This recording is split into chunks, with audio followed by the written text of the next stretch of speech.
American Medicine Today. The information and opinions expressed are solely those of American Medicine Today and are not the opinions of the station, its affiliates, management, or employees. Coming up on American Medicine Today, can a change of diet really help you combat a brain tumor? We travel to the University of Florida where a team of doctors shows up the incredible potentials of something called the ketogenic diet.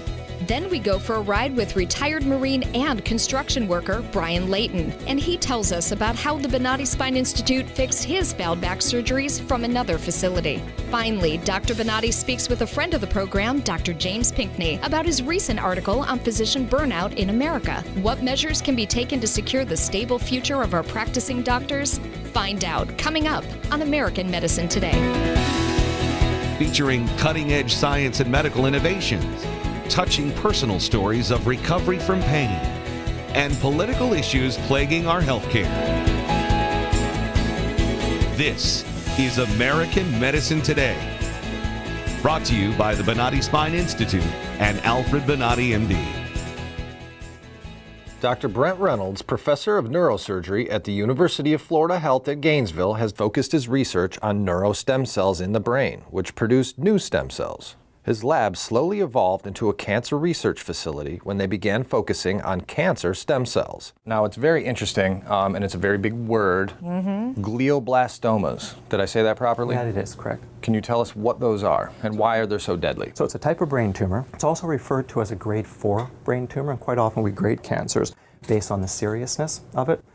Grade 1 being the lowest, and grade 4 being the worst. So it's the worst of type of brain tumors to get.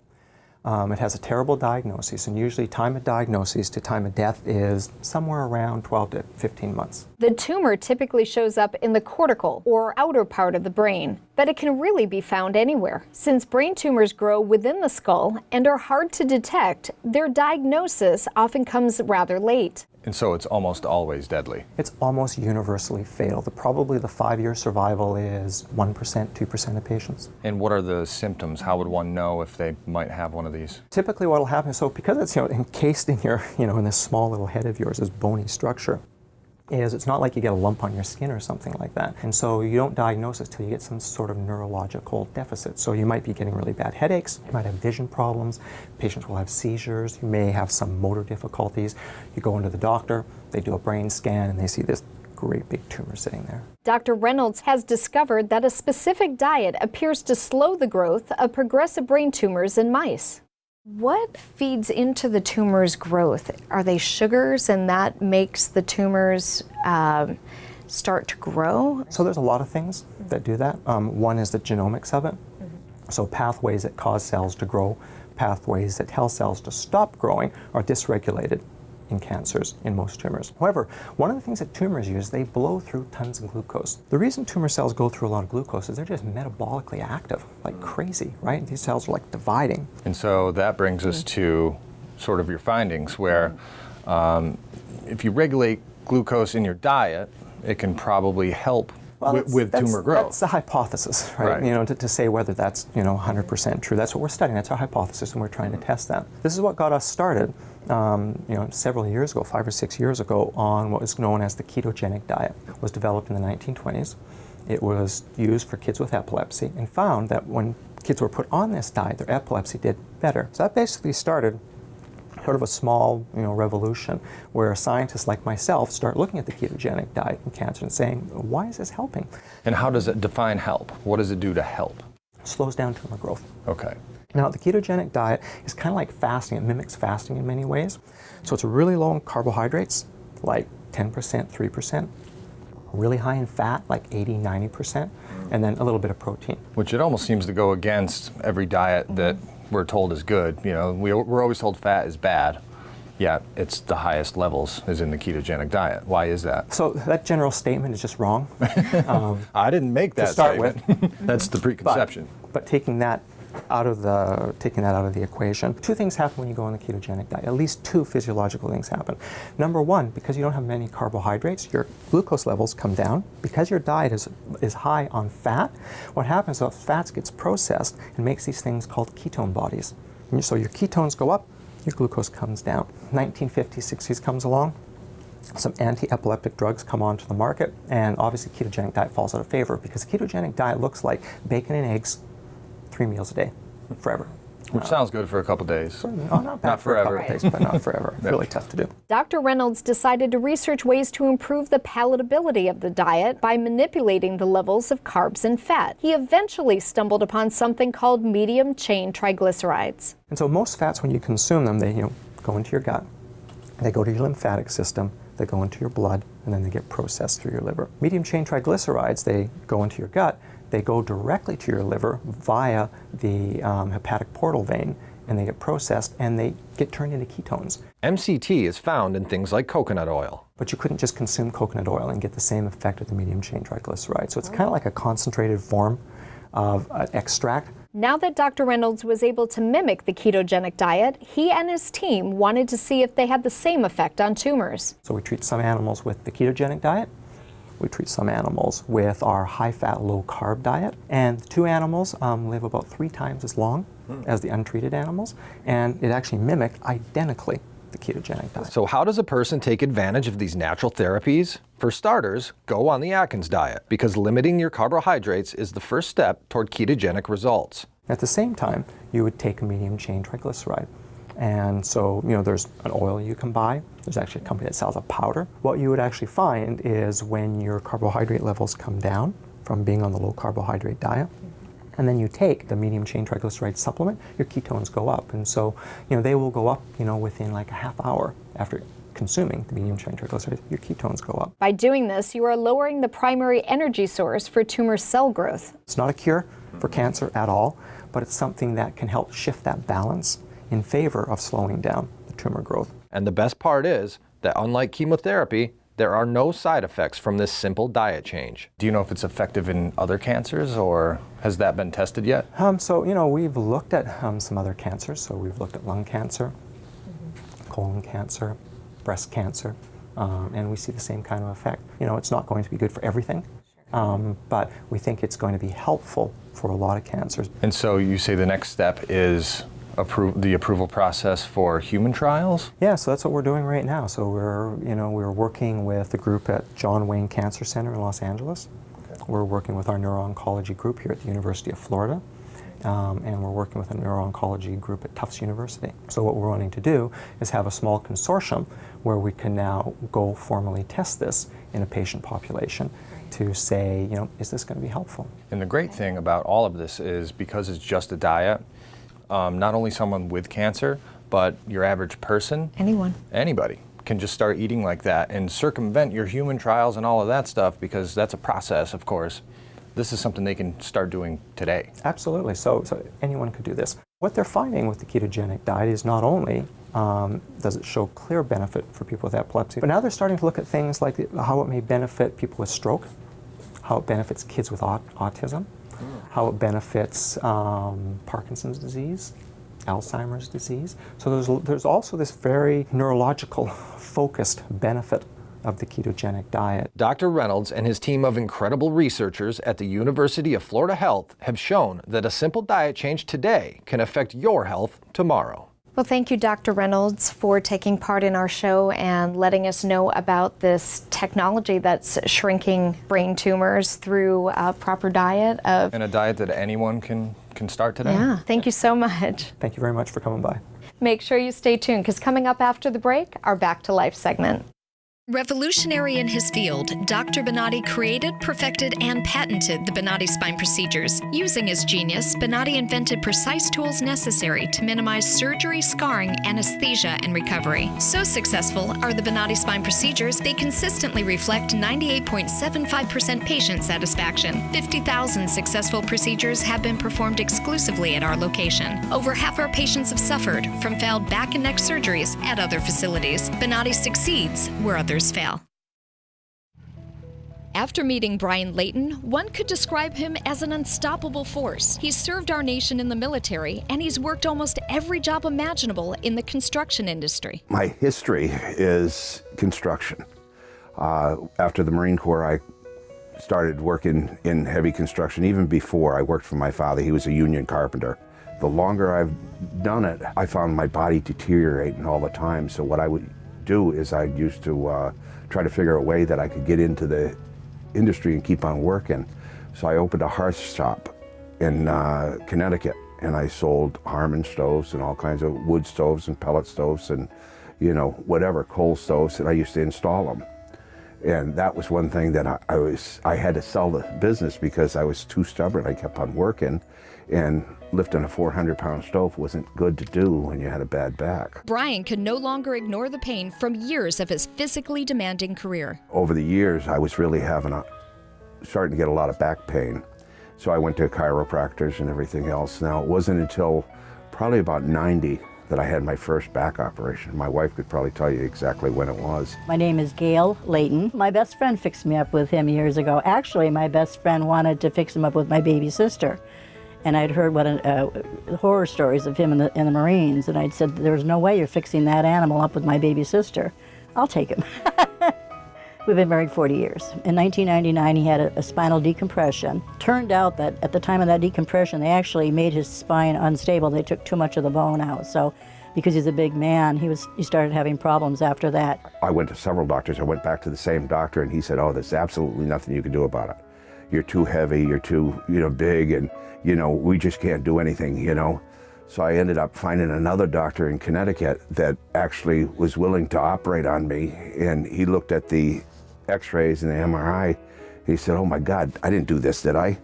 And I said, no, it was actually another doctor. And he said, phew, that made me feel very confident about this. But then back in 2006, he finally went through the spinal fusion, which was a massive surgery. He was on the table for hours and hours and hours, 13 hours. It was just exhausting. So he ended up going in there, and the other doctor made my spine very weak. So he went in there and he cleaned out the spots, but he put 6 screws in there, 3 on each side, and he put bars in between, linking the 3 screws together to help support me. Well, over the years, that actually worked a way in and was pinching off some nerves and God knows what. And so I was in steady pain constantly. And I had to walk with a cane because what they did is, in one of the operations, somehow they did something where I couldn't push down on my toes and my feet. So I just kept on, when I leaned forward, that was it. I was done. You had to pick me up off the floor. So I went with the cane just to balance I've been with the cane for probably 8-10 years now. And I just, I was at wit's end when I got down here. I totally gave up. After the back operation, I actually went in and had my stomach stapled. I used to be almost 400 pounds at one time. And I went all the way from 400 pounds to like 250. And even then I went back to the doctors because that was their thing. You're too heavy, you're too big. I went back to the doctors and they said, nothing we could do for you. You're too big. The pain in my back went right down my whole spine into my tailbone.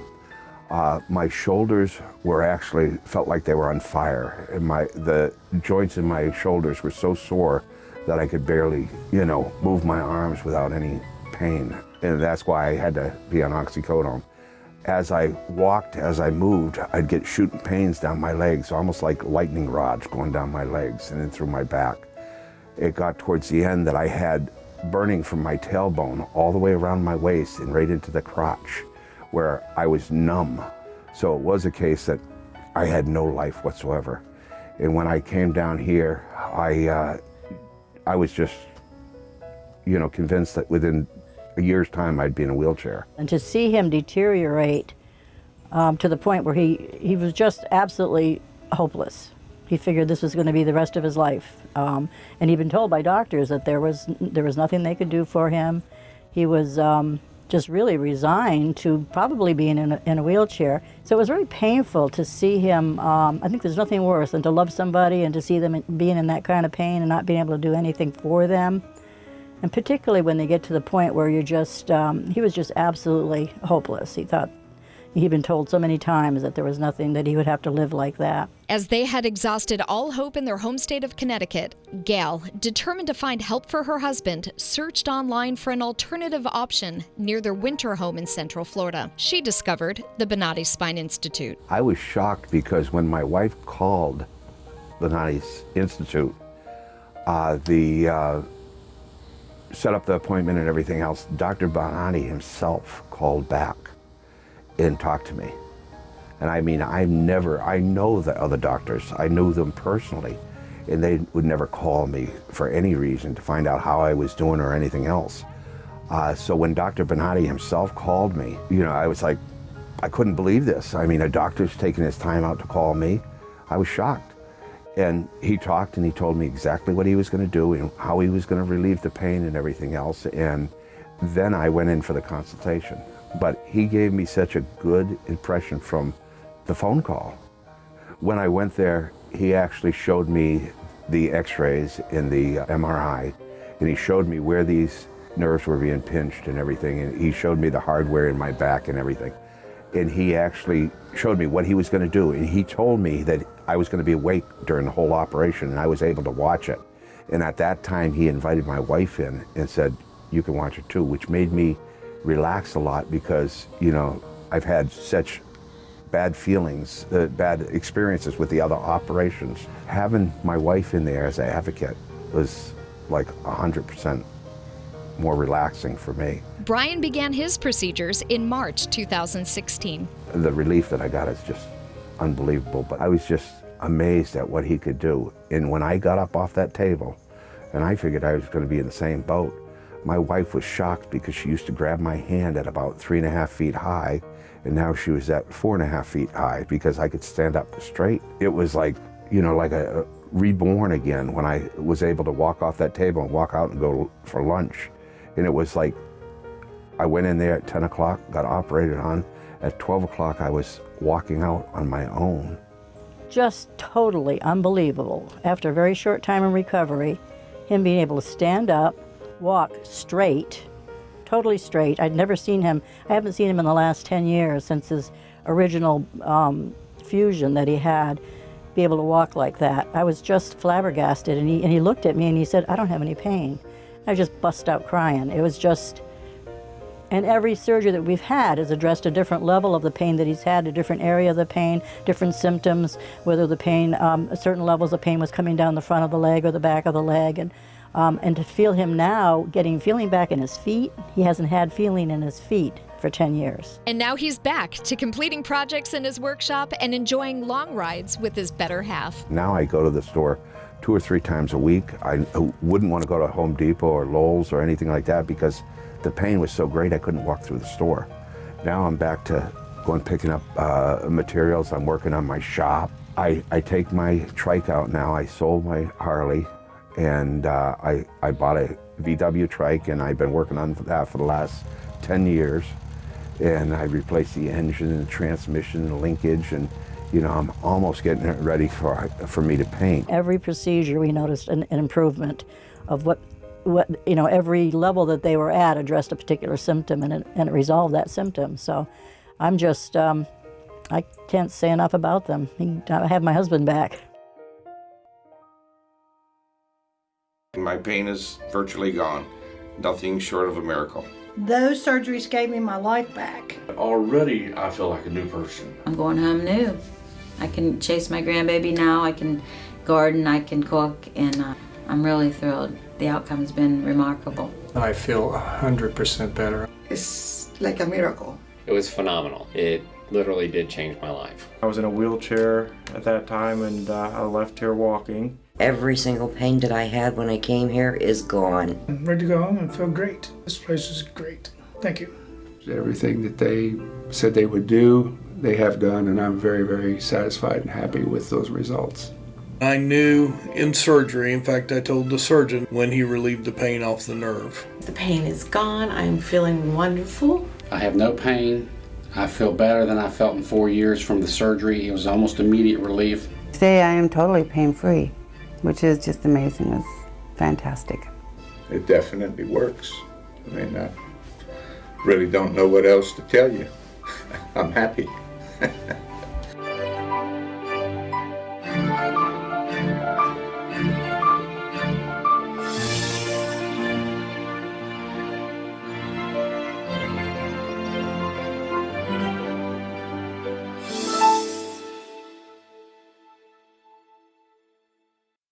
Thank you for joining us on American Medicine Today. I work with an amazing group of people, including Ethan Euchre. Always glad to be here. Jeff Wagstaff. Thanks for having me, Kimberly. And world-renowned orthopedic surgeon, Dr. Alfred Bonatti. I know I'm not amazing. Oh, boy. Everybody's throwing paper at each other. Get a little crazy in here, kids. Anyway, we have a friend of the show. He is a frequent returning guest, Dr. James Pinkney, founder and CEO of Diamond Physicians in Dallas, Texas. He's here to discuss a recent article about physician burnout in America and how it may collapse the healthcare system.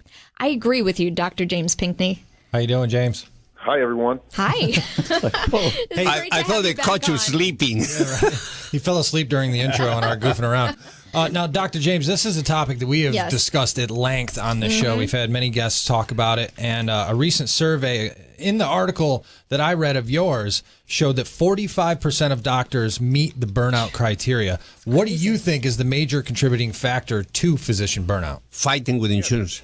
Right. Yeah, the stats are pretty astounding, and I feel like the major contributing factor is dealing with insurance. We're spending about 60 cents on every dollar trying to collect insurance money. Claims are being denied. We've got accounts receivable 120 days in the rear. It's hard to run a business like that. Then, of course, the system itself is fractured. Doctors have to see 30, 40 patients a day. The average face-to-face time with a doctor in this country is 7 minutes. That's atrocious. I can't get anything done in 7 minutes. I can't establish a relationship. I can't figure out what's going on with the visit, let alone make a medical diagnosis in that amount of time. So the entire system has to change soon, or I feel like the healthcare system will collapse. Will you explain that? What do you mean by collapse? Because I really think it's already collapsed. And that's a good point. Right now we're hanging on by a thread, but a lot of physicians are getting out of medicine. They're so burnt out, so tired that they're either retiring, going to do something else, or just shutting down their practices. And it's not just because of the burnout aspect. From a financial perspective, primary care is dying. Physicians are actually being reimbursed less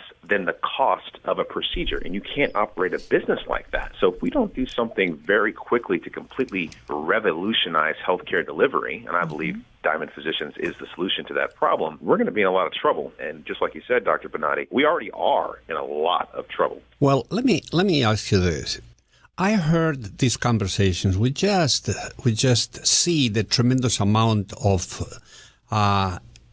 just misbehavior of American Medical Association against the physicians.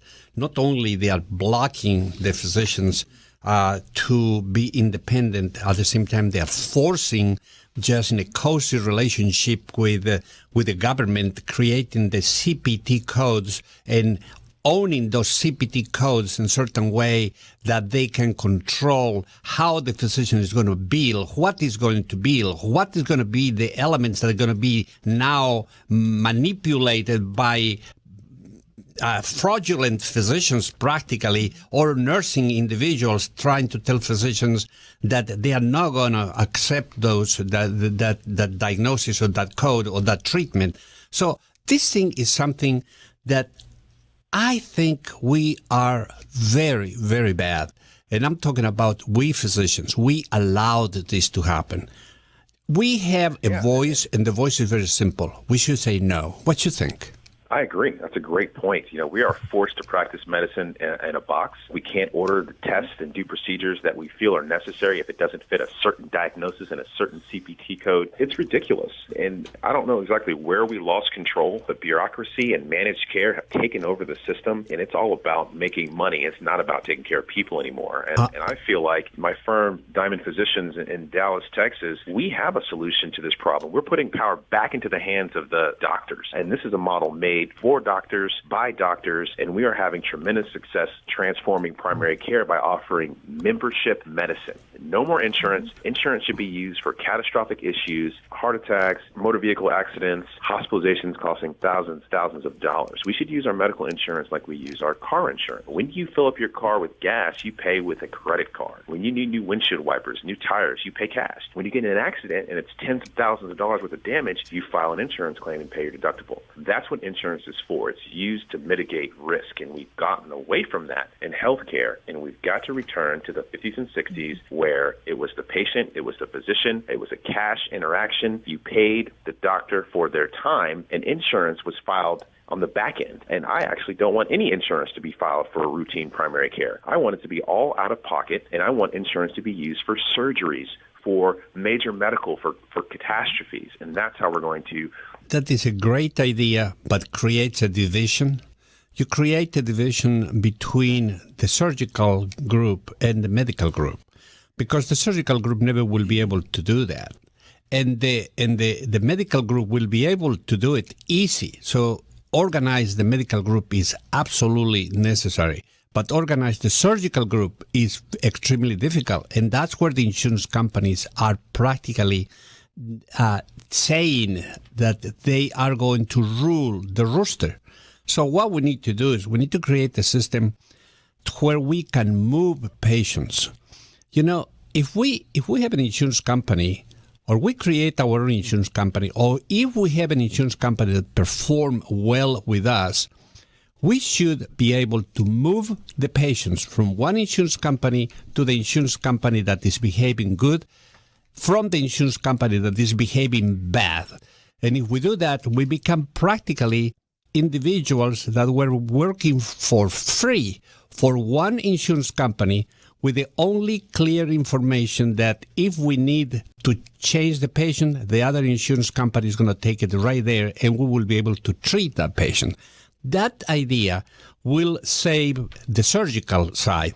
Your idea will really produce a tremendous amount of input on the medical type of a group.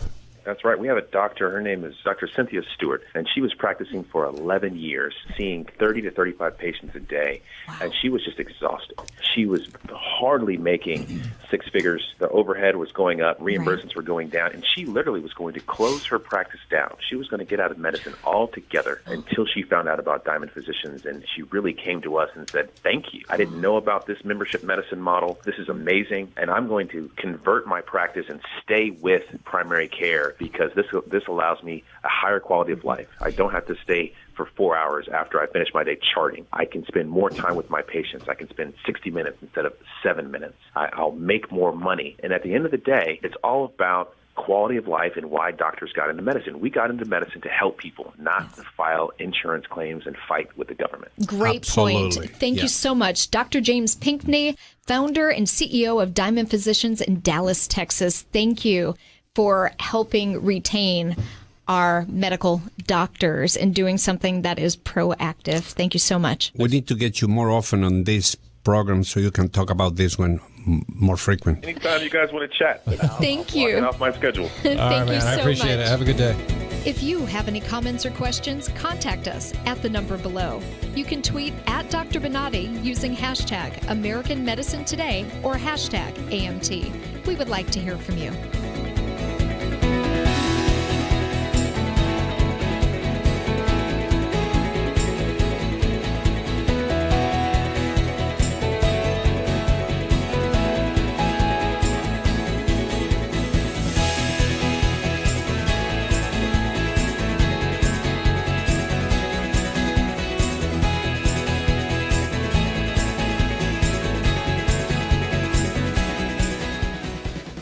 The preceding program was a paid presentation for American Medicine Today. The information and opinions expressed are solely those of American Medicine Today and are not the opinions of the station, its affiliates, management, or employees.